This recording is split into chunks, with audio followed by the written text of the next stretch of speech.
Hello, I'm Deanne Martinez, the E&T coordinator for Ashley County. In this video, I will show you how to set up a client's paper file folder. You will need a plain folder. I print out a label that has their name and enrollment date, which I put here. It can also be handwritten if you prefer. The next thing you will need is 5 tab binder dividers, which will be placed in the folder to help organize the forms. We have the referral, appointment, intake, employment plan, and billing. For the sake of this video, I have my folder inside a 3-ring binder, but I don't normally use one. Also, all the forms that I show in this video are available for your convenience on Discord under Instructions for Client Paper Folder. Once you download the forms, you can edit them to suit your needs. The first form that I have is a student pre-test post-test form, and I staple it to the left side of the folder. This is used to keep track of the client's TABE scores and GED scores. The first page on the right side of the folder is the client contact sheet. This is used to keep track of any contact with the client, starting with the referral, when the referral is received and the appointment letter is mailed. This information will be transferred to SnapWorks under Contact History and Case Notes.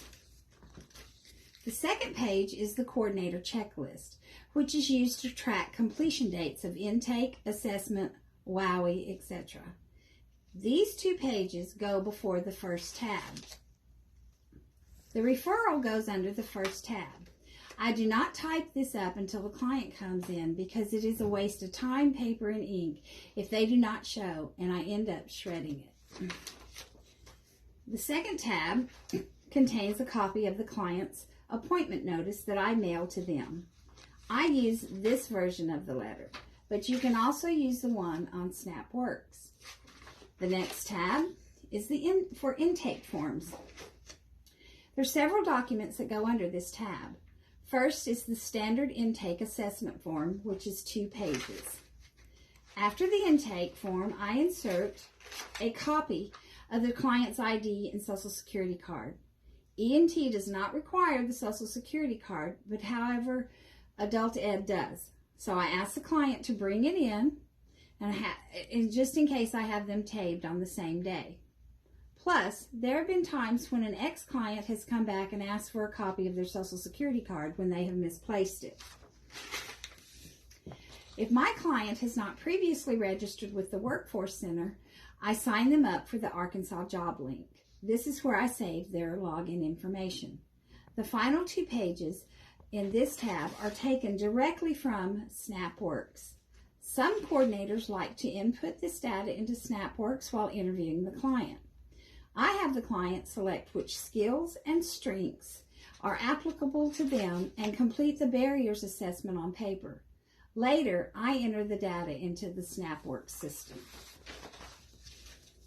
The Employment Plan tab comes next. This includes the employment plan and the goal setting activity, which I plan to do a separate video detailing how to fill out these 2 forms. Next is a mock job application that I have the clients fill out so I can review it and possibly offer a few tips to help them land a job. Billing is the last tab. This is where the documents pertaining to travel or any reimbursement of the $50 per month allowance is placed. I give this to my clients to keep track of their record of their mileage. Then I transfer that information to the travel reimbursement document and the billing routing sheet. These must be uploaded to SnapWorks in order for the client to receive their reimbursement.